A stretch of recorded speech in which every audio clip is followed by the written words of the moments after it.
Radio. I'm Kevin Barrett, waging the all-out struggle for truth here on the internet airwaves since 2006, offering a video podcast now. We are definitely moving ahead in the world, well, in some ways, and going back 2 steps in other ways.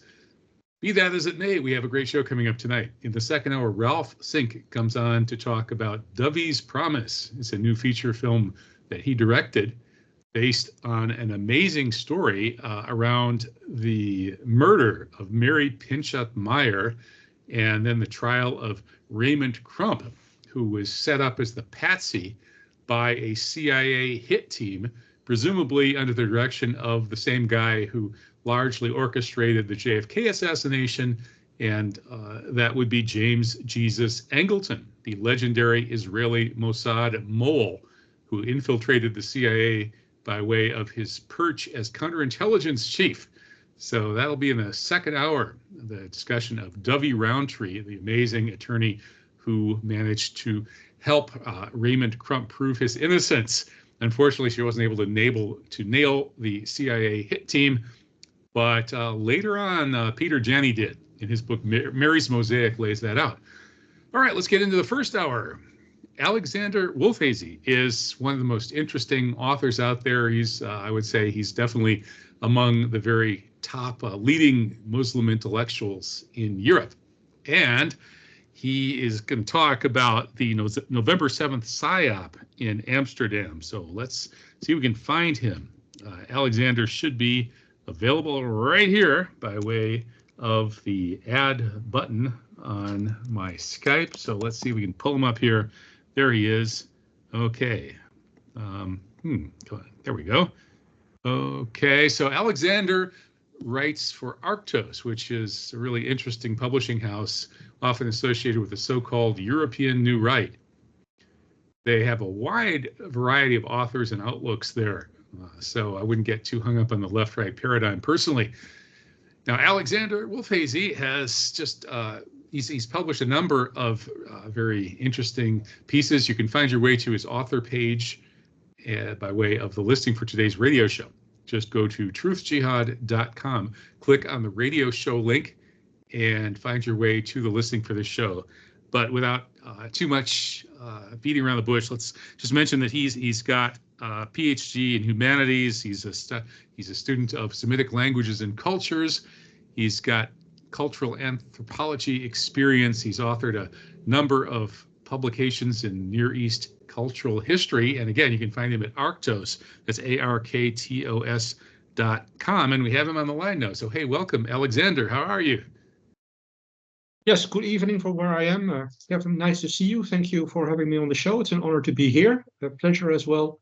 And thank you for the introduction. I would like to add that the Semitic languages I studied mainly pertains to ancient languages, so dead languages, astrology. That's my specialization. That being said, I do know Hebrew and I do know Aramaic, so I'm familiar also with more than problems in the Middle East, but I'm sure I'll talk about that a little bit more later on. Thank you. Interesting. So between your Middle Eastern languages and my interest in modern standard Arabic, and to some extent Quranic Arabic, of course, and Moroccan Darija, we cover a fairly wide array of Semitic languages. It's difficult to call us anti-Semites because of that. I studied Southern Semitic languages as well, so I have an additional qualification in that. That's Ge'ez, the church language of ancient Ethiopia, of course, and modern Amharic, which are also Semitic languages. People tend to forget that.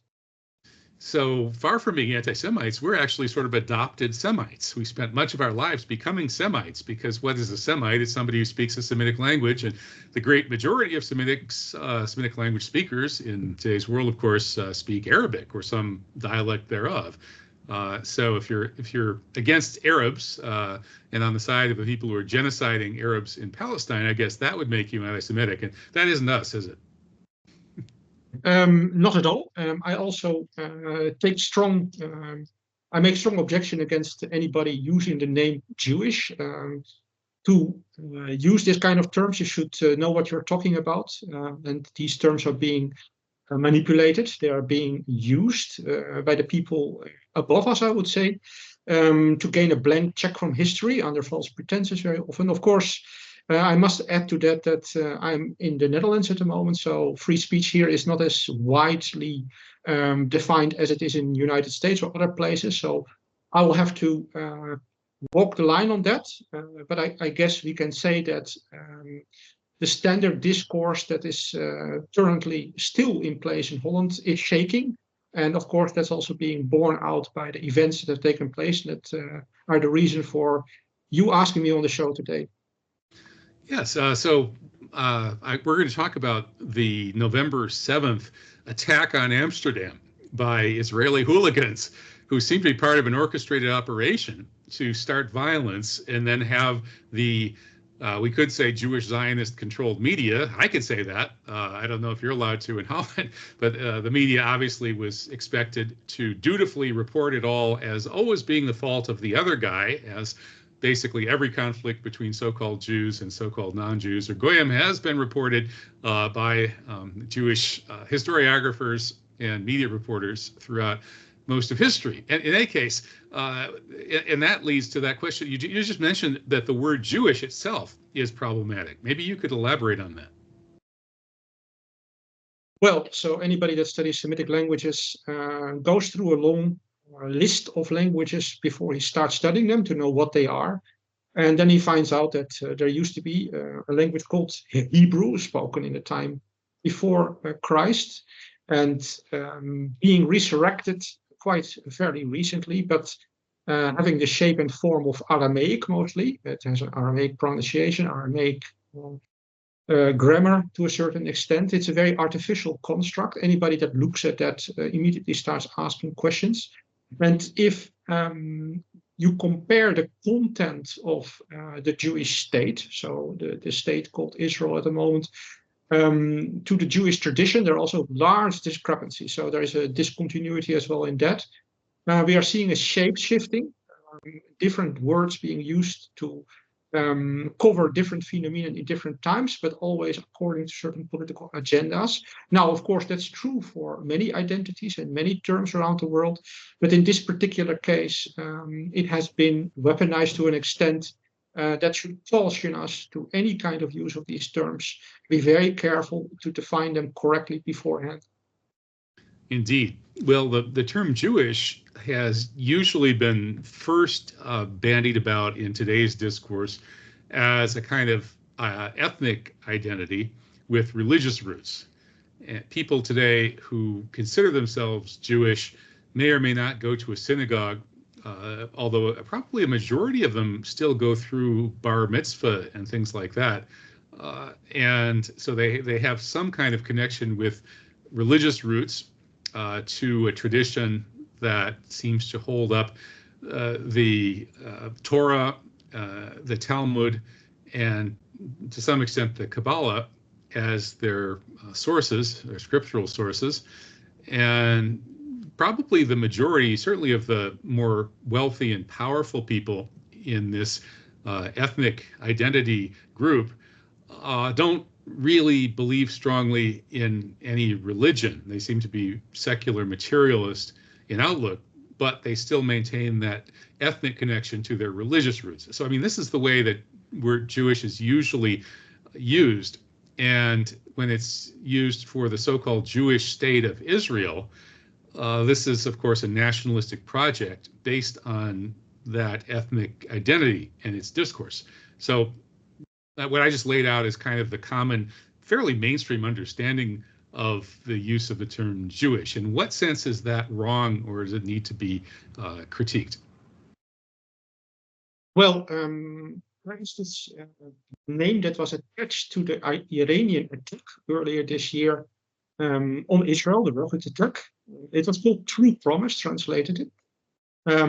Most people, they don't know that in the West, but it's of course a term taken from the Quran, the holy book of the Muslims, and it comes from a surah that is very often referred to as the Bani Israel. And it's a quote from an important sentence reminding the Bani Israel, that means the sons of Israel, of their old covenant, their ancient covenant with God. And it reminds them that they have to keep these promises that they have made according to this covenant.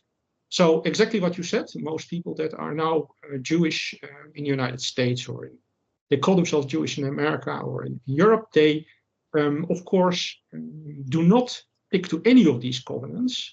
They do not attach value to them, at least not to the extent that it influences their daily life. And religious conviction in these circles is also very small. It even goes so far in Europe, in my country, Holland, that many people that are just Jewish from, for example, their father's side or grandfather's side, they call themselves Jewish despite the fact that they're not even recognized as such by Orthodox rabbis. So the whole identity has been blurred, it has been watered down, and it has been distorted, and it has been secularized. And I think this is a very important thing to keep in mind. I'd like to remind the audience that there are groups which keep Torah covenant, which is an older covenant form than, of course, Christianity and Islam, that are not ethnically Jewish. So there are people I visited in Lithuania. They're called the Karaim. They are a Turkish nation that also still has a Turkish language spoken. They adopted certain tenets of Torah Judaism, and they keep them quite strictly, although without the Talmud and without rabbinical prescripts. And of course, there are also lines where ethnicity and religion are more closely connected. I refer to the group called Neturei Kata, of course. You know about that. That's a group of people that adheres to a more rabbinical source, but also in a more purified version, and they do not recognize the state of Israel. Both of these groups that I just quoted, they keep themselves very far removed from this modern phenomenon, this secular phenomenon called Israel, the state of Israel. And would you agree that the whole Zionist project grows out of a sort of a radical messianic millenarian interpretation of Judaism, and in past times it would have been called a heretical, an extremely radical, extremist, satanic at times, and certainly and radically heretical kind of strand of Judaism that I think has some of the Zionists were involved in Kabbalistic Judaism of various types. But basically, this particular spin-off from Judaism that created Zionism is a apocalyptic messianic version that looks toward the prophecies that one day Jews will conquer the Goyim and rule the world and make the world a paradise, mainly for themselves, and that this is connected with the Jewish return to the so-called Promised Land, and that if Jews satanically rebel against God, instead of waiting for God to take them back to the Promised Land, they invade the Promised Land, commit abominations, spill blood, and many of the groups behind this, the Sabbatean Frankists, also go so far as to systematically violate the 10 Commandments. That is, their commandments are thou shalt kill, thou shalt commit adultery, and so on and so forth. So that this offshoot of Judaism, which looks forward to a complete liberation from the law, a complete liberation from traditional Judaism by way of a messianic kind of event in which the whole world radically changes in favor of these particular Jews, that is the spin-off again. So I don't think that's real Judaism, but that's a spin-off from Judaism that led to Zionism. And of course, Yusuf Hindi has written about this. I'm working on translating his first volume of Occident et Islam, which lays this out. Do you agree with that interpretation? Yes, I spoke to Hindi myself. I did an interview with him, and he's of course somebody that connects this whole issue to geopolitics, to what's going on right now. And in this sense, I also advise people to read his books if they're able to read French. I don't think they're translated yet, but I've done. I'm working. I expect to have a translation of his first volume out by early next year. Yeah, well, people who want to be familiarize themselves with his work and they do not know French, they can go to the website geopolitica.ru and they can type in there just the title of my article, which is a book review, a quite substantial book review of one of his books, and they can find there just a summary of his thought. It's called Liberation Philosophy. So if you go to geopolitica.com, Liberation Philosophy, there you will find an outline of Yusuf Hindi's work. In any case, of course, I agree with what you are saying fully. You refer to Tabatabai Tzvi, who, of course, by the way, became Muslim, who died in a city called Dulcik on the Albanian coast. And his fault, of course, went through Frank and into Western Europe. In, let's say, 17th, 18th century, this spread, this belief system.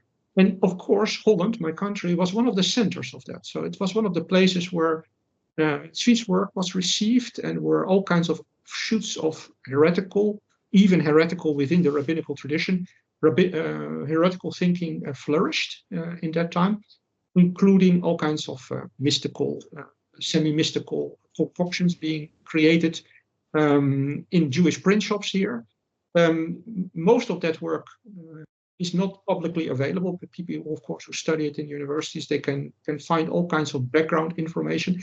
It's for readers who do not know, who are not familiar with, who are not sufficiently familiar with conspiracy theory, would do well to remember that in America, part of the ruling elite actually belongs to a Frankist background. So John Kerry, for example, Madeleine Albright, they are coming from, let's say, lineages that can trace themselves back to the Frankist heresy. There is a continuity of programming, there is a continuity of thought, and there is a continuity of geopolitical effects of these heresies. But I think we are approaching a kind of culmination point at this stage. I agree. And the interesting thing about this is that these people have such a sort of radical religious, or some would say anti-religious program, but the search for truth, which is at the heart of both religion and philosophy, doesn't really seem to be very dear to their hearts. They seem to be pathological, systematic liars.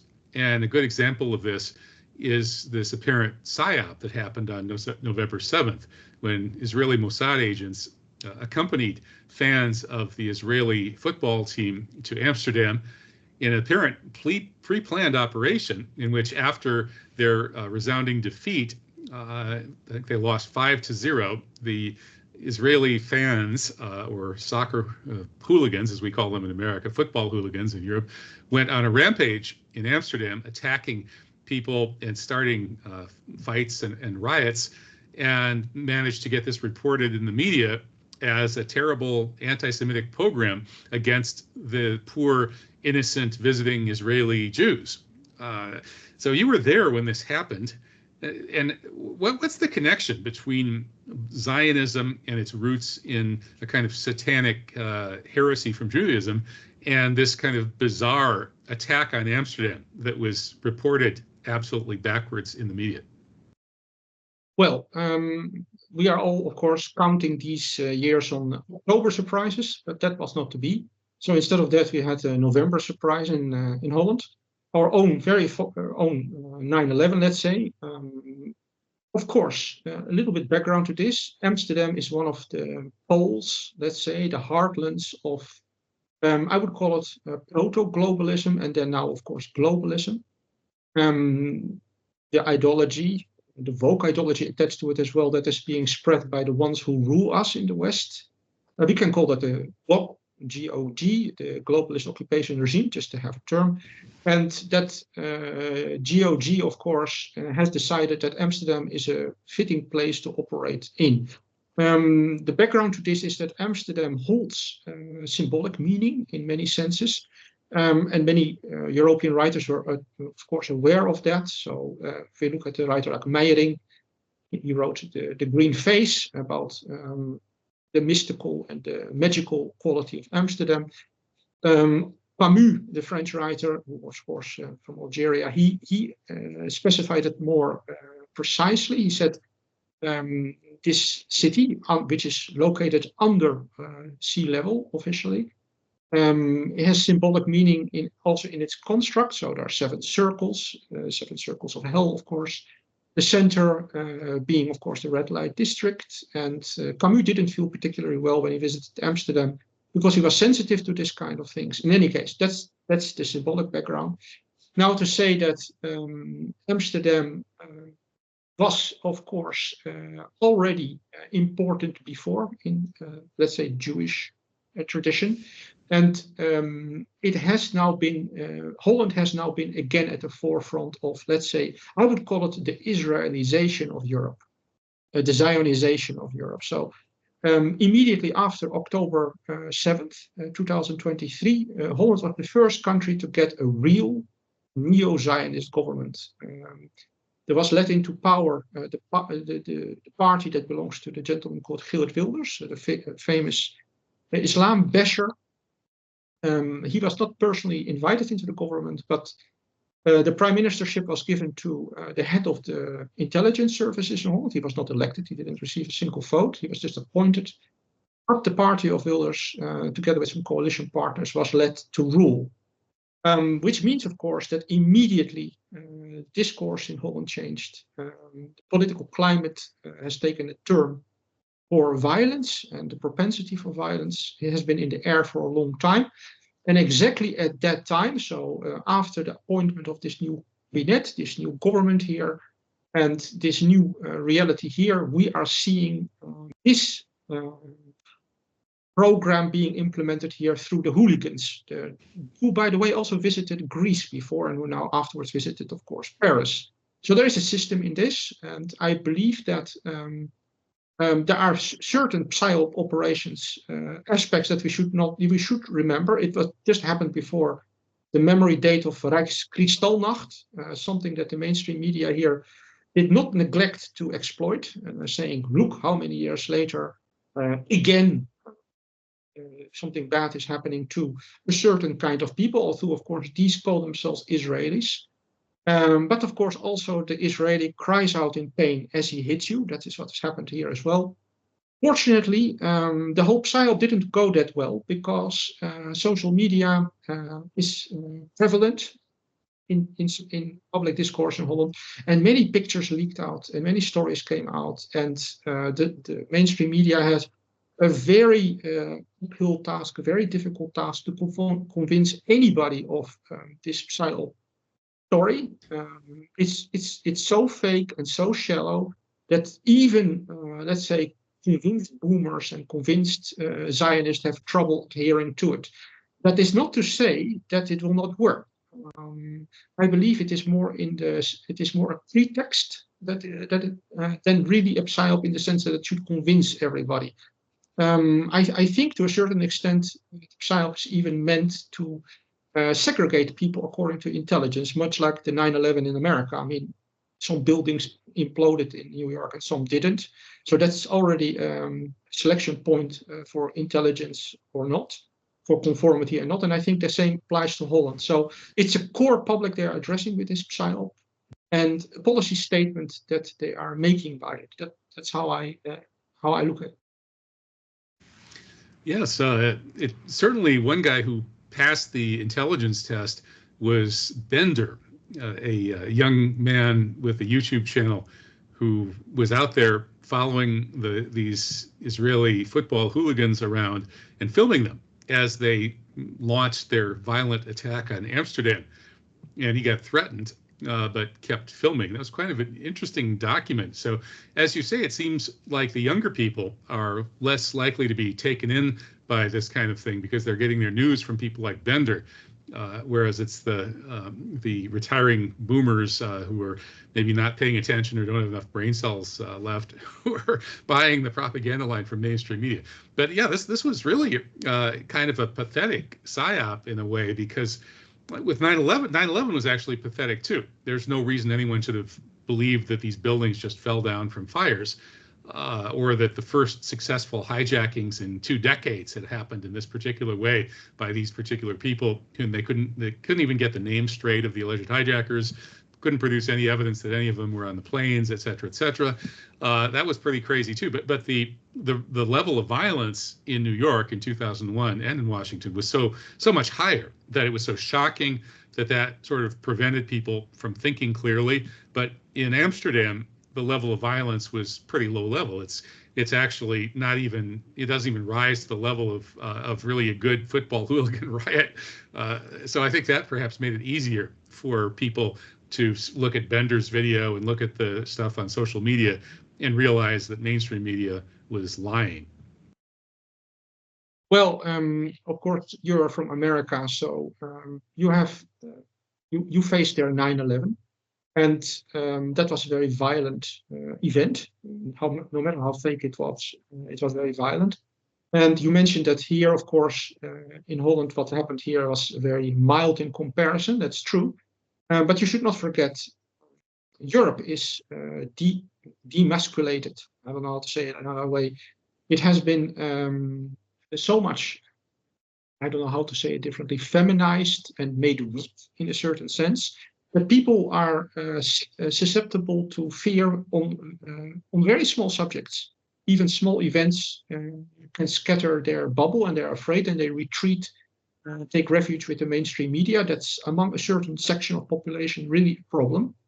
Another issue here is that Holland functions as a kind of safe zone for, I would say, it's bloc, so what I call the globalized government.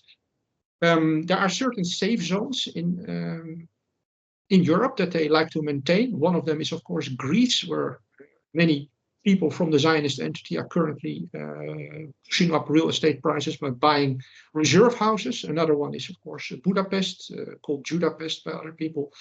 And another one is Paris, and another one is, of course, Holland. Holland is quite important as a refuge, as a place of reserve and refuge and fallback. So we have seen other weird events in Holland before. I like to remind people that some 30 years ago, an Israeli cargo plane crashed into some buildings in Amsterdam. Probably there was some form of uranium in them, so many people afterwards got sick. And this scandal has also been put under the table, so it's not the first time that such a thing occurs here. And I think the manipulation of the Dutch public is not irrelevant to the GOG, to the globalist occupation government. They really need Holland on their side, which also is reflected in the political arena. As I said, the first country with a real Zionist government. And I advise people to pay attention to what happens in Holland. Holland tends to be a kind of a place where things happen first. It was the first place where a real Sifnet party and the Zionist Sifnet party was established, Wilders party. The first country in Europe where alt-right party, the Forum for Democracy, was established. The first country where a technocrat government with an intelligence signature was established last year. And now the first government that is promoting, in a certain sense, Islamophobia as a political line. So that's quite a quick shift, and quite an interesting shift. I'd like to remind our audience that as we are speaking at this time, 6 o'clock evening, the government in Holland is in emergency consultation because it's probably going to fall. It might fall any moment. Because the resignations have occurred within the government. It's interesting to note. There is a Moroccan lady, part of that government. That government is, of course, founded on a very slim majority in the parliament. So any loss will cause the government to fall. That lady has exited the government. She is of Moroccan descent. She is a Muslim. And she claims, that's quite interesting, that within government itself, within government consultations last Monday, I guess, there was offending language being used between ministers, between people in the government, which, of course, it stands to reason that it would be an Islamophobe insult that was hurled at her. And she has exited the government, and there is a crisis because of this going on right now. So this whole affair in Amsterdam that we had with the supporters, it continued through rioting over a number of days, and it now has political consequences as well. That's interesting. So maybe you could talk a little bit more about the Moroccan diaspora in Holland and how it relates to this. The reporting in the mainstream media about this, was it November 7th event, was skewed towards sort of blaming these Moroccan or Muslim cab drivers who were supposedly using social media to orchestrate their pogroms against the poor, innocent Jewish soccer hooligans. And naturally, the European New Right, which you're actually a part of, seems to be the majority opinion, is not very friendly towards immigration from Morocco and other Muslim countries, and indeed other places as well. But they always seem to emphasize the religious side of it and talk about Muslim immigration, which always struck me as strange. I'm not sure if the immigration problem is really that much of a matter of religion. In any case, what's the background there in terms of the sort of the ethnic composition in Amsterdam and in the relationship there to this crisis? Well, of course, Europe has been an American colony since 1945, basically, officially since 1949 with the coming of NATO. Since then, there has not been really a Dutch independent political entity. What has happened, globalist policies have been pushed through the European Union, which is, of course, also an instrument of globalist power, through NATO, affecting foreign policy. And one of the policies that was implemented in the 60s, it was mass immigration, as it happened in other Western European countries. What happened was that in that time, early 60s, some countries were eager to send surplus population to Holland, supposedly to work. But in fact, what happened is that Morocco emptied its jails and sent its poorest people north, partially to Holland. Some of these people, they did very well here. They worked here. Others, they started their own businesses. But integration problems, of course, occurred, as was predictable, as was planned. So I believe that this whole immigration issue here, it was artificially constructed. It's not a homegrown issue. It has been an imposition by a globalist regime. That's first of all. Second of all, problem with the Moroccan people here is that they have been overrepresented in crime. They have been overrepresented in all kinds of social problems that Dutch people loathe them for. But this loathing has, of course, also been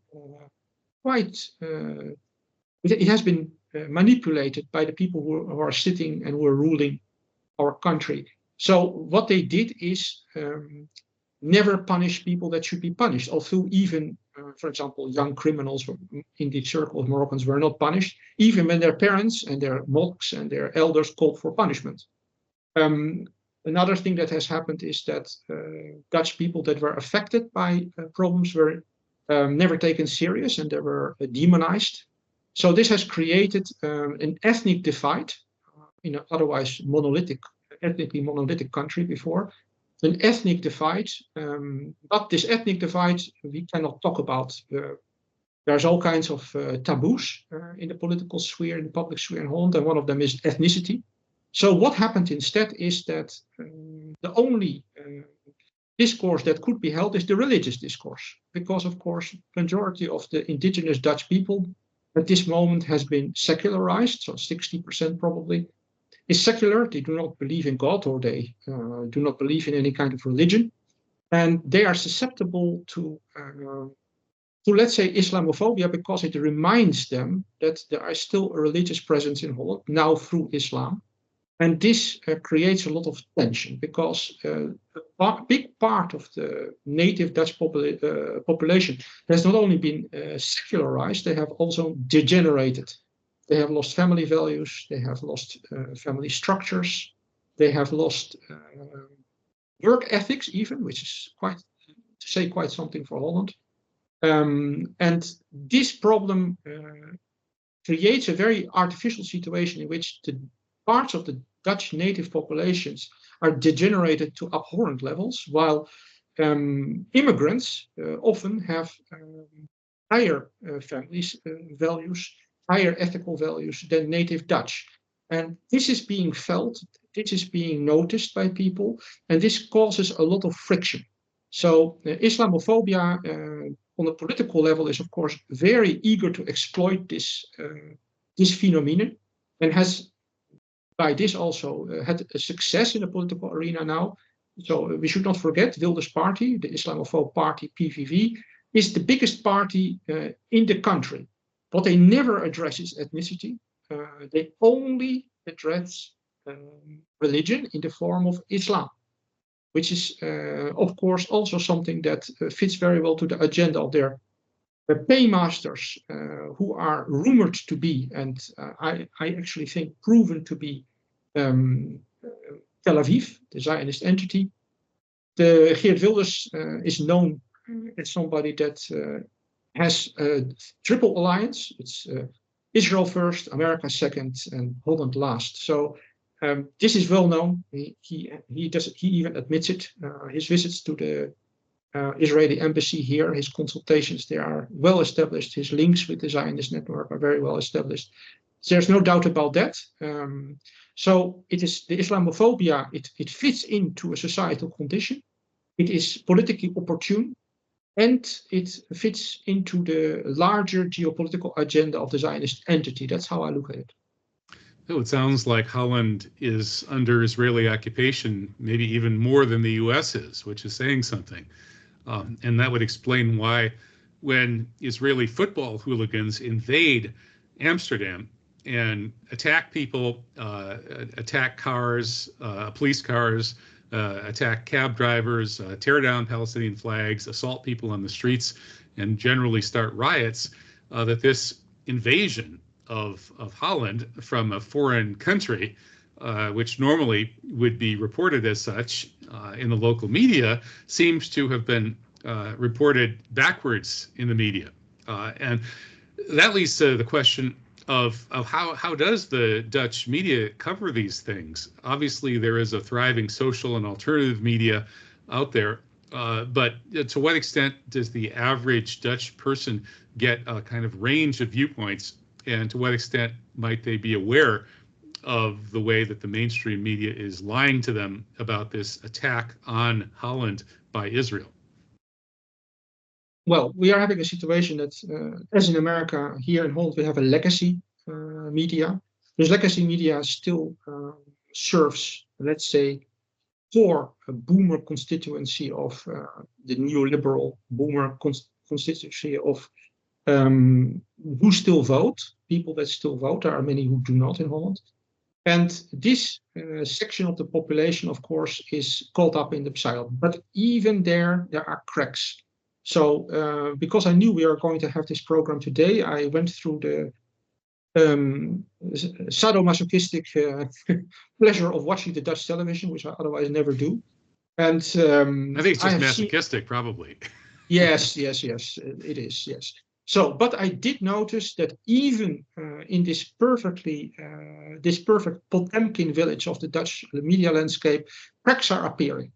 The Psyop was so shabby and so facile that even Dutch people who are very comfortable and who actually do not want to think at all have problems swallowing it hook and sinker. That's the first. So there are cracks in it. So even in the mainstream, there are some critical articles appearing, which is quite significant in Holland. Then, as you said, there are the social media, there is the alternative media. I believe that anybody with a brain in Holland knows by now what is the reality behind the events in Amsterdam. I think what we are left with is an almost Soviet situation in which 90% of the population, or maybe slightly less, is aware of the grotesque lies and the total Potemkin village quality of political discourse, but simply doesn't speak out, has been intimidated, has been silenced, is defeatistic, fatalistic in all kinds of ways. But that, of course, does not apply to the ethnic minorities that are living in Holland, such as the Moroccan and the Turkish community. These have their own thriving media. They also access media in their own country. So they are not dependent on the mainstream discourse at all. They never respected it, and they will never be convinced by it. And these people, these minorities, they have quite influence on younger Dutch people. So they share colleges, they share workplaces where not fake social media interaction, but real life interaction takes place. And there is a lot of cross-pollination, a lot of cross-referencing, and you can see that the rioting that happened also, and the demonstrations that followed it also attracted a lot of Dutch indigenous sympathizers to the cause of the people that were standing for Palestine and the people that were standing up to the football hooligans from Tel Aviv. So it raises the question of whether the defense of Amsterdam, that was primarily by the Moroccan immigrant community, that will eventually, it'll permeate into the consciousness of the people of Holland, that their country was attacked by a genocidal foreign entity, by thugs who ran rampant in the streets, instigating violence, and that the people who defended Holland were in fact Muslim immigrants who have become Dutch after however many generations. And that makes me wonder whether there's any possibility that the higher level, the higher civilizational level of the best of these immigrants that you already mentioned, the people who still believe in God, who have an interest in higher things in life, who haven't suffered this kind of materialist secular degeneration that has led to the lower moral and spiritual levels among the indigenous Dutch people, that maybe the better, higher values among the better segment of the immigrant population might actually inspire the younger Dutch people to find their way back to those higher values. Is there anything like that occurring? This, what you said, of course, is already occurring. And I believe that the timing of this operation is not entirely coincidental. I believe that the system, the political system, the establishment as it is sitting in Europe, pro-NATO, pro-globalist, is on its last legs. They have reached the ultimate limits of how much can be lied, how much can be cheated, how much perverted discourses can be put on the people. And at this inflection point, I believe that the Zionists have opted for flight forward. So they are opting for a strategy of provocation, of kinetic provocation as well. And they are counting on political action taken against the immigrant population by the now installed Islamophobe, Sifnat traitors that are in the government.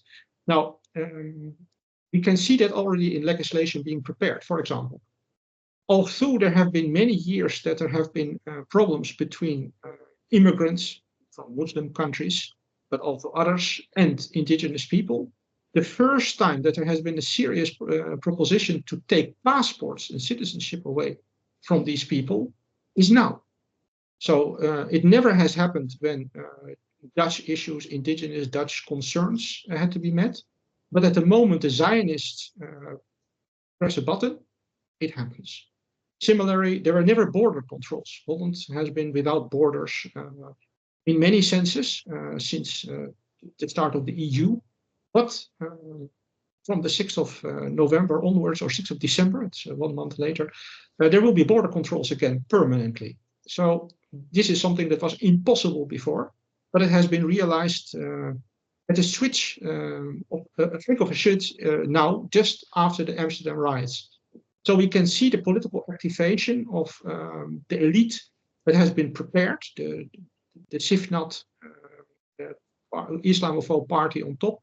They have been activated, and I believe that this flight forward mechanism means that extreme measures are in the pipeline, and no backing down will happen.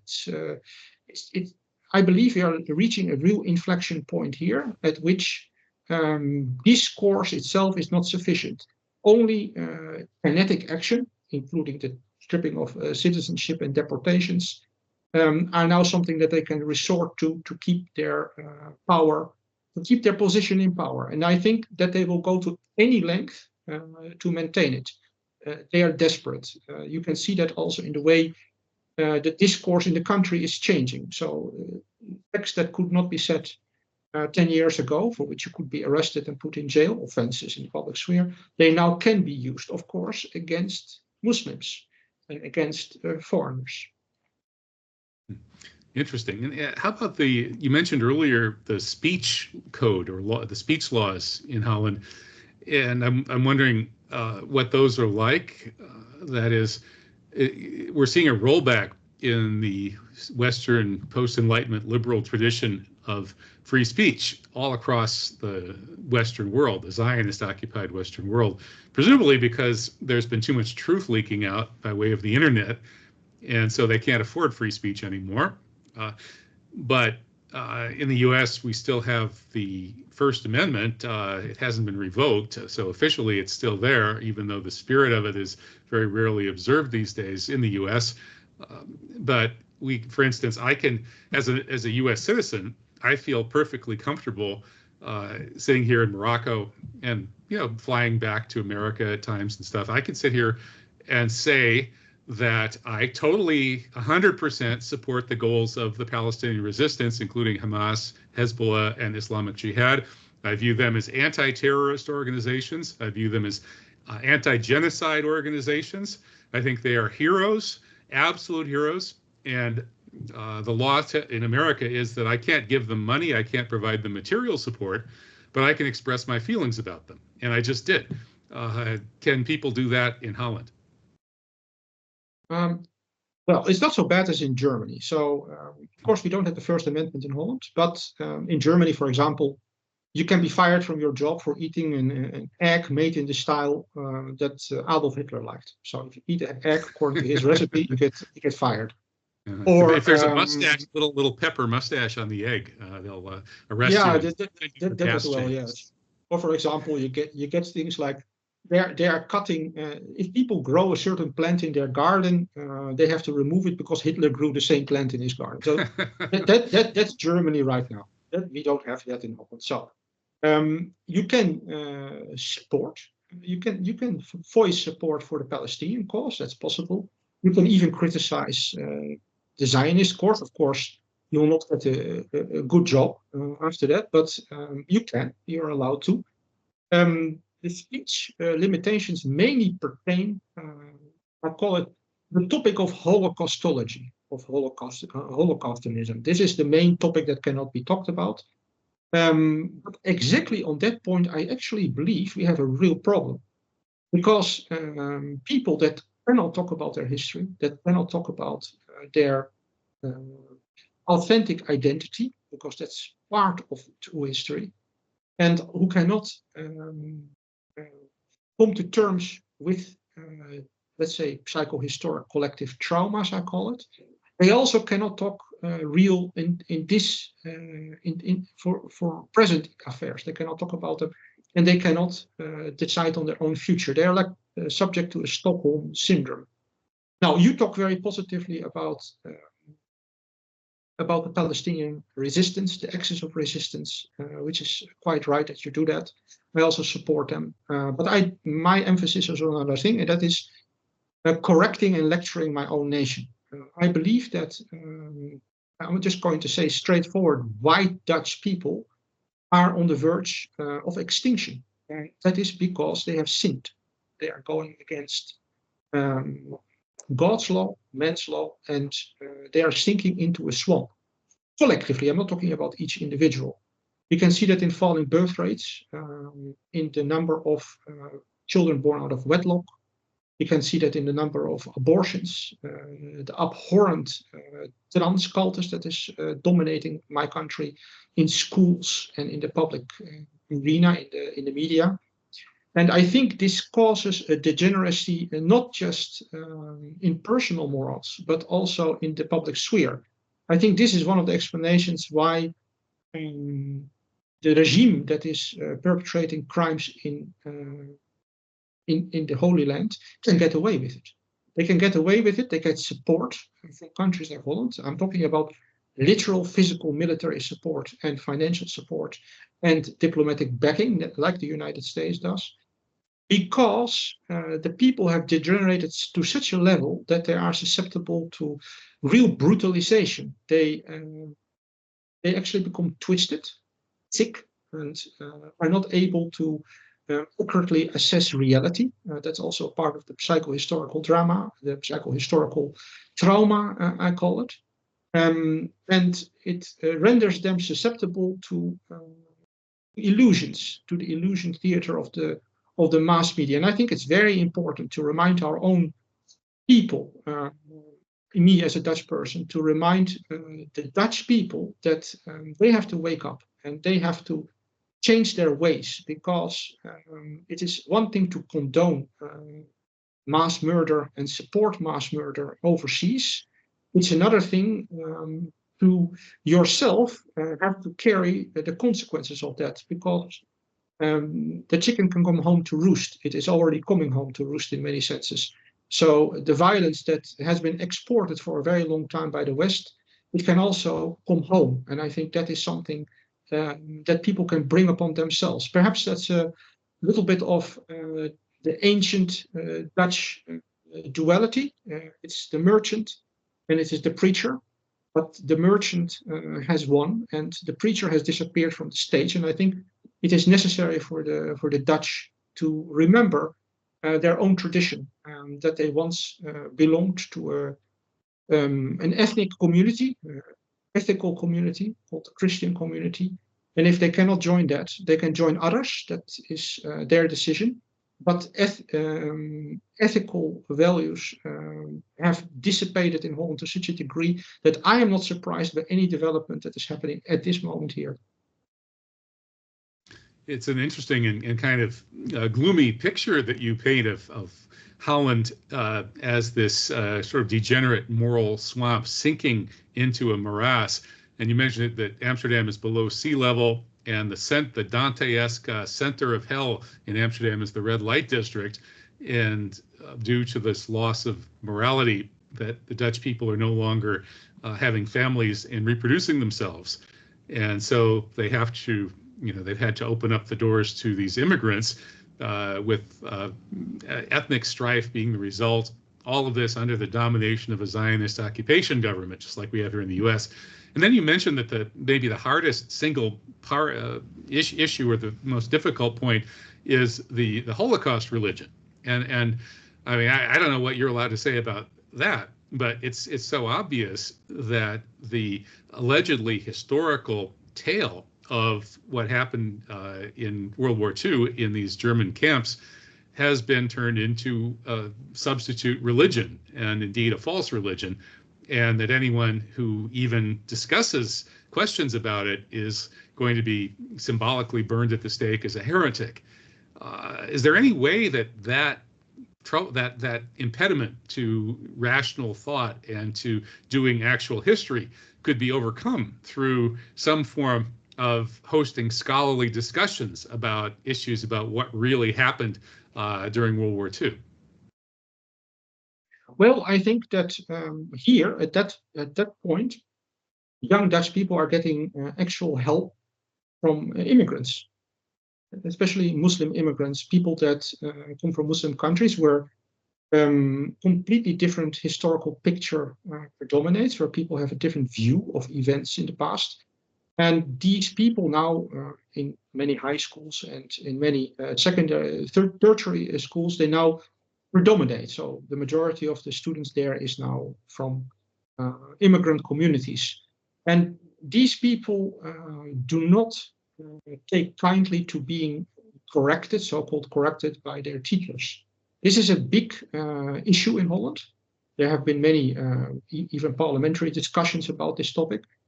The way in which the Dutch educational system is not able to implant its, let's say, historical narrative, its ideological narrative anymore in these schools. It's unable to do so. And of course, Dutch students that attend these same colleges, they profit from this because it allows them to explore other ways of looking at things. This is one side.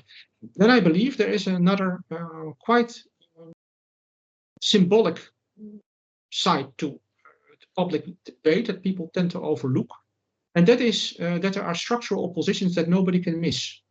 So, for example, there is one coast, Holocaust, that must be believed in. There's another coast, the Gaza coast, that cannot be believed in. And the forces between that impose these two requirements, the negative and the positive, they can be traced back to the same power structure. So that's a very interesting position that nobody can miss. In the end, this kind of public awareness cannot fail. The public awareness cannot fail on this point. So the more this contrast is being widened, the more this contrast is being shown to people, I believe, the more they are able to notice patterns, to notice structures. And of course, people that are not educated do not express it in a sophisticated way, but they will act on it. And I think this change is coming, is already there to a certain degree.